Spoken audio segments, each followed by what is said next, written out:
Hello, this is Nick from Laptop Media, and today we will show you how to open the Acer Swift Go 14 OLED, SFG14-73.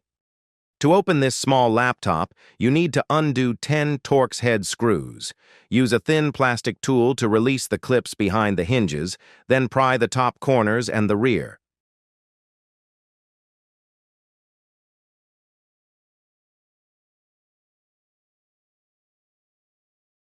Finally, pop the sides and the front.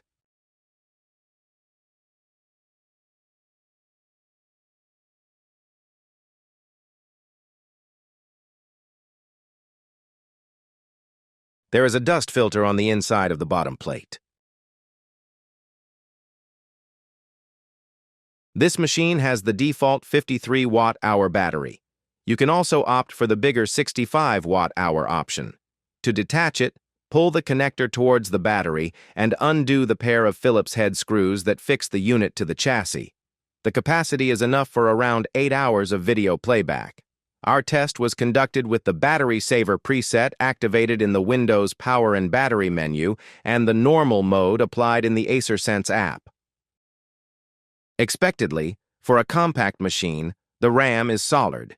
You can order this device with 8, 16, or 32 gigabytes of LPDDR5X, 6400 MHz RAM in dual-channel mode.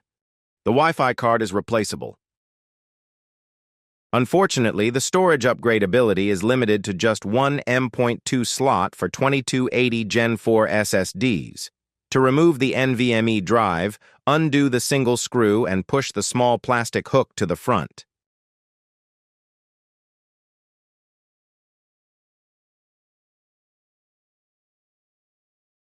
The cooling comprises 2 fans, one long heat pipe, a large top-mounted heat sink, and a heat spreader.